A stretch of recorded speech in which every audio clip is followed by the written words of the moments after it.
Good evening. Show number 3 of Truth and Freedom. The truth shall make you free. And the lighting's horrible, but that's okay because we're not going to be here long. Today I'm kind of going to do an introductory to myself, and the question is, why? Why? What makes me qualified for any of this? What makes me qualified to teach natural law or metaphysics, philosophy, any of it? So what we're going to do is I think we're going to make a little run through my house. The house is messy, my vacuum cleaner's broken, and for some reason, between me and my dog, we just make a mess, even though it seems like we don't do that much. Blame the dog, right? Always blame the dog. He ate my homework. Anyway, so I wanted to actually start with what a right actually is. So people don't really, when you ask people what is a right, and we'll get into me and why I'm qualified lately, but I think this is like fundamental to truth and freedom, to my whole premise.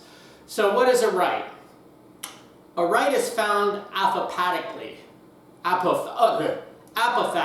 or by apophatic, would you call it reasoning or apophatic? I guess it would be apophatically, which is also retroductive reasoning, or it's sometimes called abductive reasoning. So you have deductive reasoning and inductive reasoning, but a lost art is apophatic, or retroductive reasoning, where you determine what something is by what it isn't.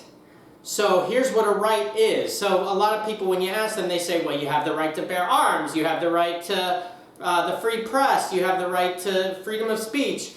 Well, that's giving a list of rights. But here's what a right here's how you determine what a right is, and it's found in the negative. A right is anything that you can do that does not harm a sentient being. So that's why I made the determination a couple years ago not to eat animals, because number one, based on my research, eating meat is not good for you unless you consider fruit meat. And my body's functioned much better since I've eaten fruit and vegetables. I've even cut away. I'm pretty much a vegan. If there's dairy in something, I'm not going to go crazy because it's more of a moral thing, but it's also a health thing. So that's why. So anyway, the point is, it's anything you can do that doesn't harm a sentient being. So here's my question. Do you have the right to use drugs? Absolutely. Do you have a right to sell drugs? Absolutely. I don't care what any government says or what anybody says. You have the right, and through adhesion contracts they trick you. You have the right to do anything that doesn't harm another sentient being. If two adults engage in a transaction, then, and here's my boy, you'll get to meet him. If two people engage in a transaction and somebody wants to put something in their body, that's their business, whether it's heroin or crack. Now, my hope is that their family and friends would help them out if they're having an issue with that. But you have that right, and that right is unlimited. No matter what any government says or what anybody says, you have the right to do that. Now, just because you have the right to do something, does that mean it's the correct thing to do, or that it's even moral per se, or that it's good for you? No. But I will defend your right to do it. Okay? I will defend your right to do it. So that's an example. So no victim, no crime. If you're not harming anybody, you have the right to do it. It's that simple. Anyway, so here's what we're going to do. We're going to go through, and I'm going to show you some of my readings and stuff. Now, why does some guy that fell 3 credits short of his college degree have the right, or have the chutzpah, so to speak, to come on here and talk about natural law, the legal system, philosophy, engineering, metaphysics, occult, mysticism, Gnosticism? Why do I have the right to do that? Well, I've done a lot of studying and research, and I've done outside-the-box research, and what we're going to do is I'm going to show you, we're going to go through the house and show you some of the things that I've done and show you some of the readings. And again, the house is messy. Don't judge me. Let me see if I can get this camera off. A little bit of a spaz with that. All right, so are we still running? Yeah, we're 4 minutes, 51 seconds in. So here we go. I'm going to show you first my lovely little crystal platform here. And here's a wide view, and I'll go to each part. There's a little tetrahedron shape that I made with some opaque crystals. Now here's a 5-Vogel crystal. These crystals are very interesting. And the reason why is because crystals are thought to potentially have black holes in them, but we know they have a certain ionic structure. And what you can actually do is, I have infrared light, which we'll see upstairs. I actually shine, when I have something bothering me, I put the crystal up to the light at different angles, and I actually shine that near infrared light through that 5-Vogel crystal, and it works. Now it would be better, now a cold laser would be more coherent, so that would actually be a better way to do it, and I'm thinking about coming out with a technology like that. But anyway, that's that. This is my Lemurian seed crystal. I use that when I do some like healing on myself or with others with tuning forks. I put it to because it's not as pointed as the 5-Vogel. But if you use the tuning fork and then put the crystal up to the point in the body that's bothering you, then that's very effective. I use Pythagorean tuning forks, and here are my Reiki pyramids, and there's my pyrite pyramid, and then in the middle there's that. So those are all Reiki, have some of the Reiki symbols. And then here's what this pyramid does is it actually, it's found that if you compress a crystal, it actually creates longitudinal electromagnetic frequencies. So what this is doing, and it's what's called scalar energy. It's a subtle form of energy that can't really be seen. But and then there's the power sign in Egypt. I'm studying Egyptian hieroglyphs. So that's that. There's one of my old ring. I don't wear that ring anymore. And a selenite. And then there's a wood pyramid, wood obelisk that I have. That brings up and down energy. Now it's preferable to have it crystal or quartz crystal or granite, which this table's granite. And then here's Jehute, who is later known as Thoth, who is later known as Hermes Trismegistus, but in his Egyptian form, it's said that Jehudi Thoth came from Atlantis and brought a lot of the knowledge and a lot of the stuff from Atlantis. Supposedly he built the pyramids. There's Heru or who's also known as Horus, and on top of him is the serpent. And then that's that. And then I have my little, these I'm panning too fast. I have my little, I made a pentagonal shape with these. I'll move it back because I can't see them. Earth,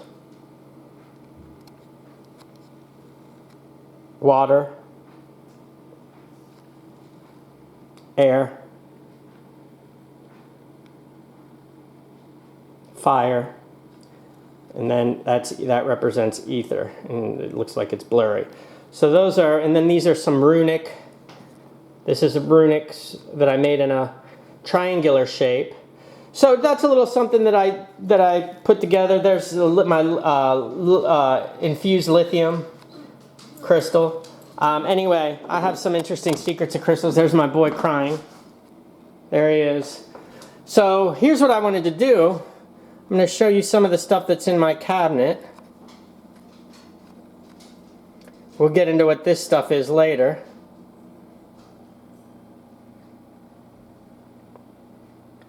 But I wanted to show you guys something.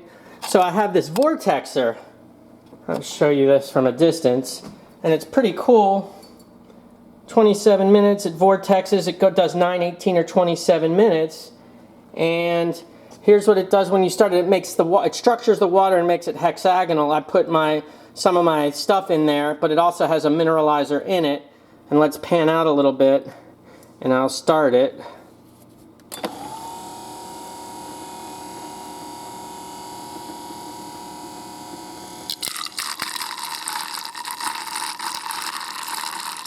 So if you notice, that looks a little bit like a galaxy, doesn't it? Isn't that interesting? Looks like it could be a wormhole too. Let's go.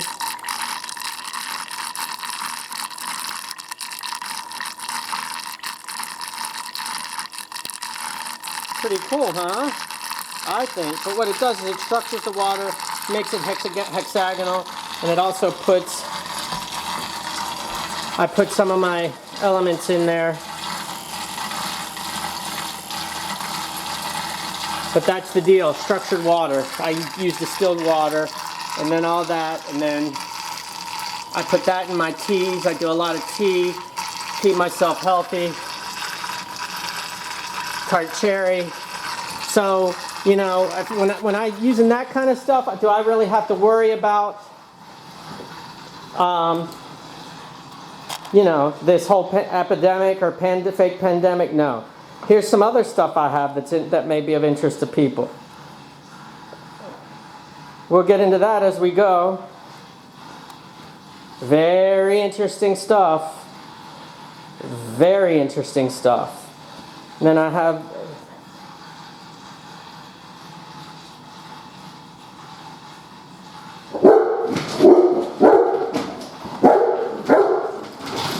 so this is the kind of stuff that I'm studying, subtle energies. And then we have the universe. Here we have the Universe and Magnetism, one of my chapters. Ken Wheeler, awesome stuff, I have to say. So I honestly, I unified the field, but really, I'm going to be honest, I use other people's stuff. Because the truth is, there is nothing new under the sun. And here's some of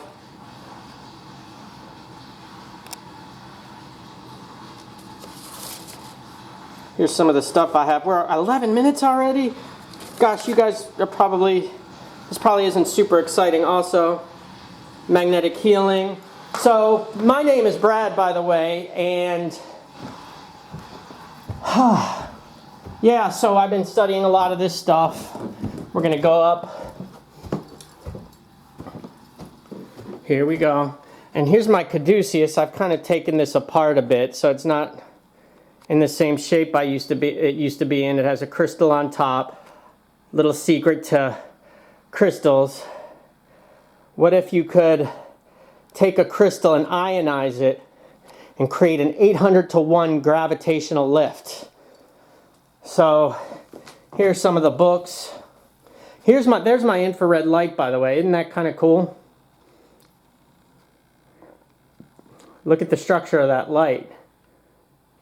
It's a tetragrammaton, baby. Tetrahedral. You can see that tetrahedron there. But I have another one there. And another one there. And that's near infrared light. Very healthy light. Form of light. So here's some of the documents I have. SRI International.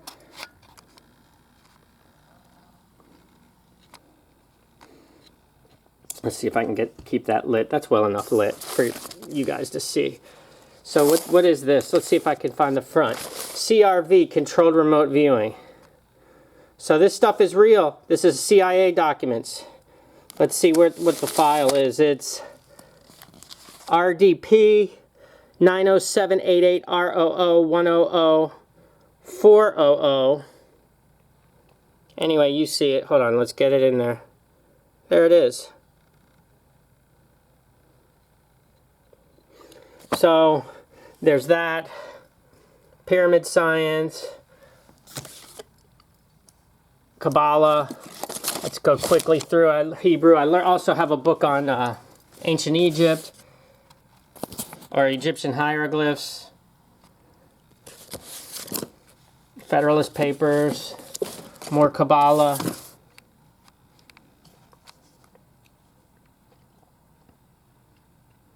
Beginner's Guide to Constructing the Universe. I want to get through this pretty quickly. There's my passing the buck, the art of passing the buck, trust, advanced trust book, biology of belief, becoming supernatural, genie in your genes. What book is this? That's not relevant. Advanced Physics Easy, Oxford Physics Dictionary, Designer, which comes from the books on the trivium and the quadrivium, Scientia, Path of Energy, Energy Codes, let's hustle through, Reiki Magic, Tibetan Book of the Dead. What book is this? Oh, The American Record.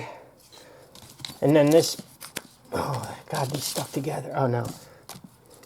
Complete Guidebook to Chakras. It's upside down, so be it. Trying to hustle through. International Table on Crystallography. Let's go forward with that. Trivium. Quadrivium. Elemental Crystallography. I know, this is a little boring. Get to know, you can skip over this one. I'll probably have one more interesting next time. Just got to get to know me. Why am I qualified? Symmetry and Crystallography. What is this? Which one is this? Oh, tuning the human biofield.